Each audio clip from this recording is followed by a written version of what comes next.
If you haven't subscribed to my YouTube channel, then click on the subscribe button and press bell icon for daily recipe. Assalamu alaikum friends, this is me Fatima Malik and I welcome you all in FM's बावर्ची खाना. I hope you all are fine. So आज हमारे बावर्ची खाने में मैं आपके साथ शेयर कर रही हूँ रेसिपी बनाना जेली की. तो ये किस तरह से बनती है और उसके लिए क्या क्या चीज़ें चाहिए. सबसे पहले आपने एक अदद सॉस पैन के अंदर 2 कप पानी शामिल करना है. सादा टैप वाटर 2 कप पानी आप इसमें शामिल कर दें. और इसके साथ साथ आपको एक पैकेट चाहिए होगा रफ़ान बनाना जेली का. ये आप देख सकते हैं नेशनल की है रफ़ान बनाना जेली. और जब पानी में बॉयल आना स्टार्ट हो जाए तो आप इसके अंदर पूरा पैकेट जेली का शामिल कर दें.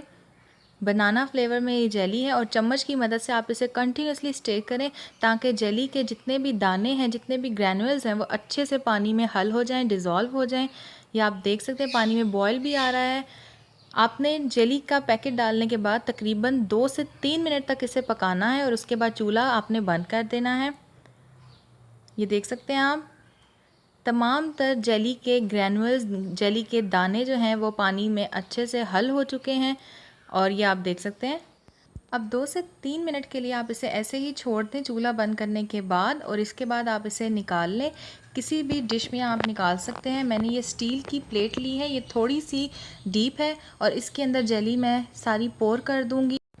जिसमें आप बर्फ़ जमाते हैं टुकड़ियों में, आप उसके अंदर भी इसे डाल सकते हैं. किसी भी स्टील के बर्तन में डाल सकते हैं. मैंने स्टील के बर्तन में इसे डाला है और इसे फ्रीज़र में 2 घंटे के लिए हम जमने के लिए छोड़ देंगे. 2 घंटे हो चुके हैं, हमारी जेली अच्छे से सेट हो चुकी है.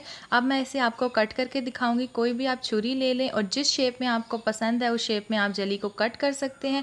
अगर आप चाहें तो इस प्लेट को उल्टा करके रख दें किसी भी आप बोर्ड के ऊपर और फिर आप अपनी मर्ज़ी से जो कटर्स होते हैं उसकी मदद से भी आप जेली को कट कर सकते हैं. मैं यहाँ पे छुरी की मदद से डायमंड शेप में जेली को कट करूँगी. और ये बहुत मज़े की थिक जेली बनती है, लिक्विड. बहुत से लोग कहते हैं कि उनकी जेली जो है वो लिक्विड ही हो गई है.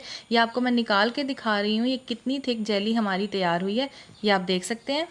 बिल्कुल इसी प्रोसीजर को आप भी फॉलो करें, ऐसे ही स्टेप्स रखें और आपकी जेली बिल्कुल परफेक्ट बनेगी.